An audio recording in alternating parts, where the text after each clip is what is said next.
Hi. Welcome back to part 2 of working with the Junk Trunk by Jessica over at I'm a Cool Mom. Today I am showing you how the coffee dyed papers turned out, and we're going to do the next step.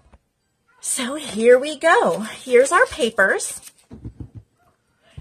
And there's a little stenciling on here because I had a stencil that I just kind of flipped over here when I was done with another project. But hopefully, maybe I am zoomed in a little. Whoa, let's just zoom us in further. That's helpful. Okay. I'm just going to quick flip through and show you. These have been stacked on each other drying. These were the graph paper, and a lot of the lines disappeared, but you can still see them.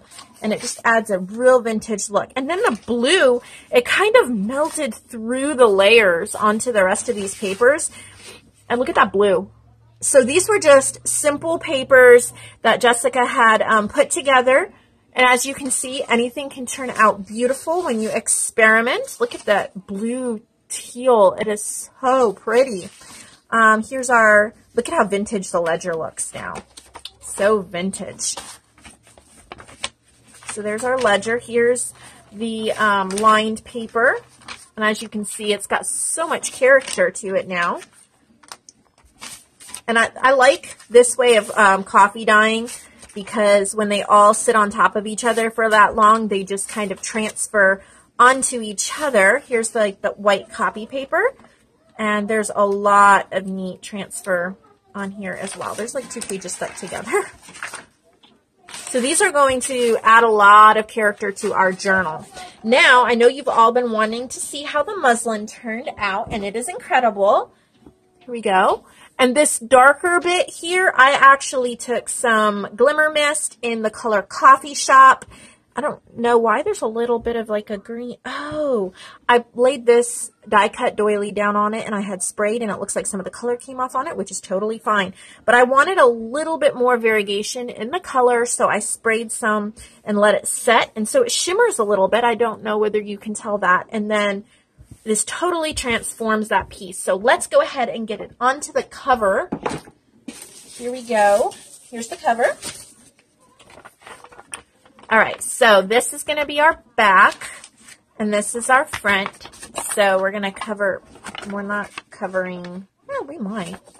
You know what? I decide these things as I go along. All right. Just trying to decide where I want it placed. Okay, so we're going to take the glue that she provided, the Tombow Mono liquid glue, and I told you I'd let you know how I like it. I've used it a couple times just so I can see. I do like it a lot better than a lot of wet glues. However, I think I'm still a fan of my hot glue gun for most things because it grabs about instantly. There's still a wait time on this, and I'm an extremely impatient person. But it is so handy that you do not have to have it plugged in. It is about as good as you're going to get for, you know, this type. And I love the nozzle and the control that you have. So thank you, Jessica, for including this in the kit. And let's give it a try on this and see how it works. So I'm just going to kind of zigzag the glue all in here so that that fabric, the muslin, grabs really well. Now, of course, you do not have to cover this with the muslin. You can cover it with any fabric, with any cardstock. It's going to be the exact, you could leave the manila envelope plain like this and just add some stuff to it. I've done that before. So there is really no, and you know what I'm going to do is add the muslin onto this flap as well. There are no rules, and it's going to be pretty much the same steps. So, you know, just which side do I like better? Wow, this is hard. Okay, so I'm just going to plop it down, and I'm not going to think too much about it. All right, so once I have it down, I'm just going to smooth it out. And I'm not ironing it because I want to leave some of the wrinkles. I think it adds a ton of character.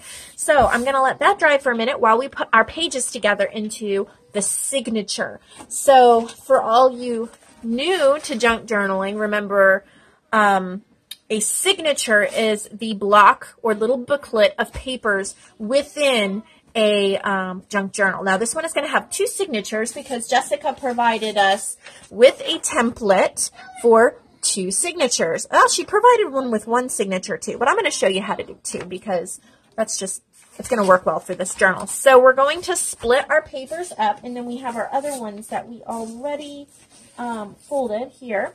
And I think this music paper is going to be too big, so I'm going to trim it down and be right back.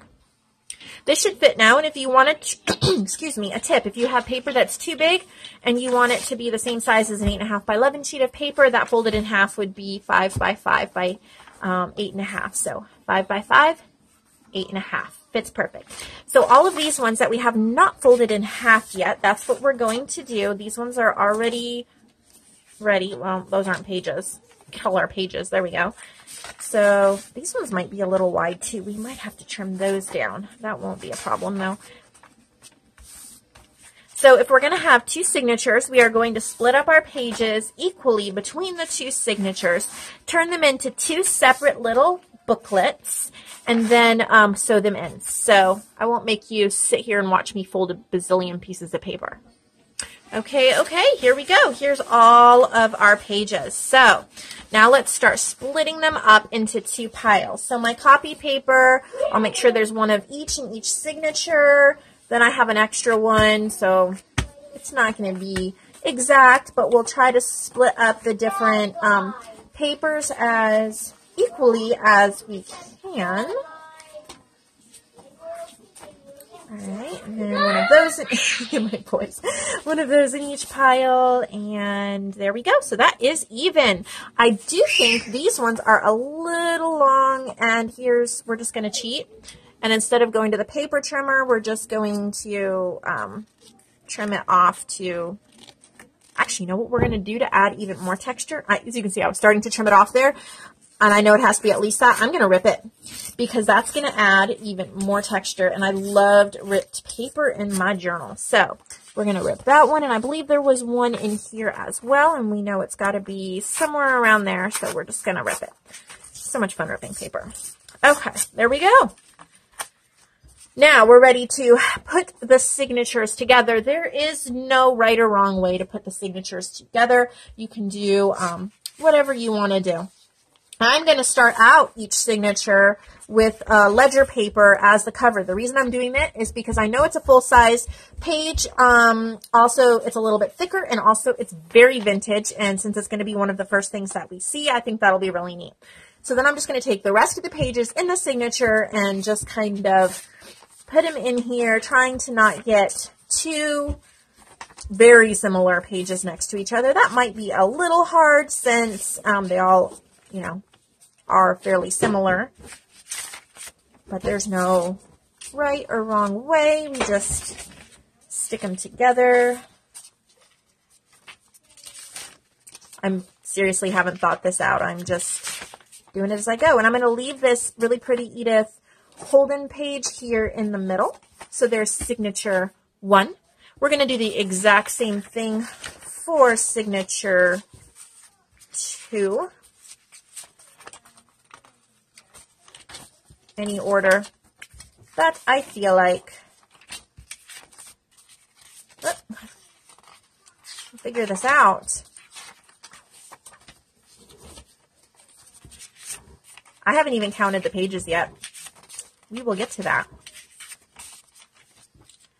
Okay, so here's how you figure out how many pages are in your journal the easy way. Okay, so we're going to count just to the middle of the signature. We put in 1, 2, 3, 4, 5, 6, 7, 8, 9, 10. There are 10, 11, pardon me. There are 11 pages folded in half. So 11 times 4 is 44 sides. If we had counted 1, 2, 3, 4, that would take a long time. But there's 44, so it's a total of 88 pages in this journal. So they're going to be put together like that inside the journal. So now let's pull our cover back over here, see how it's going. Excuse me. I'm going to flip it over and then trim close to the envelope, but I'm going to leave just a tiny little bit of hangover to add texture and just so you don't see the envelope. Don't even worry about cutting straight, guys. This is a junk journal. I mean, if you are a perfectionist, what is the right word I'm looking for? If you are a perfectionist, then sure, by all means, you know, get a ruler or whatever. But the nice thing about junk journals is you don't have to do everything perfectly, and they come out amazing. I really do think the saying, there's beauty in imperfection, is true. At least in some cases. Okay. And we're not going to throw out these. We can use them either in the journal or add it to our stash for another project. I have only ever done one manila envelope journal before, but really, once you get used to making journals, the process is extremely similar. So I'm just winging it.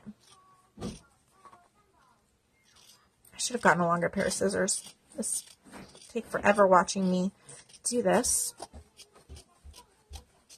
We're almost there. Okay. There we go. Okay. The reason why, and I'll get a hole punch to punch that out, but the reason why I covered that flap is I just thought it would look really neat. That glue is one to add here. I think I'm gonna... it'll be okay.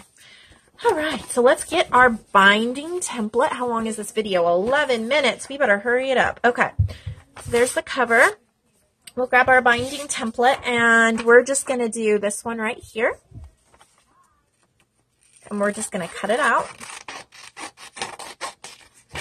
I'm going to have to stop this video soon and do another part. Otherwise, my phone won't want to upload it to YouTube, and I've got to jump through about 30 hoops to get it uploaded. So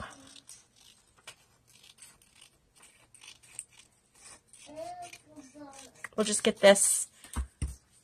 That's going to go right there. Oh, charm, if we want to add a charm. And we do. We're going to make a tassel. Okay. So let me go grab my awl.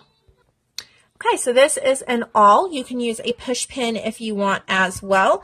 And we are just going to poke holes where her holes are.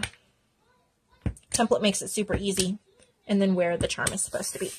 And then I'm just going to, I can see where I poked it, and then I'm just going to poke all the way through so my needle can go through. And then in the next video, we will sew the pages in and decorate the cover. But we are all ready for that. So hopefully we'll get that next one video up very soon in the next 2-3 days. And this is how it's starting to look. Very nice. I love it. The cover is going to look awesome decorated. And, oh, wow, I'm even thinking things, people. I am thinking things. I like that. Huh. You know, sorry, thinking out loud, but we might even use this as a closure here, like around it to keep it protected. I like that.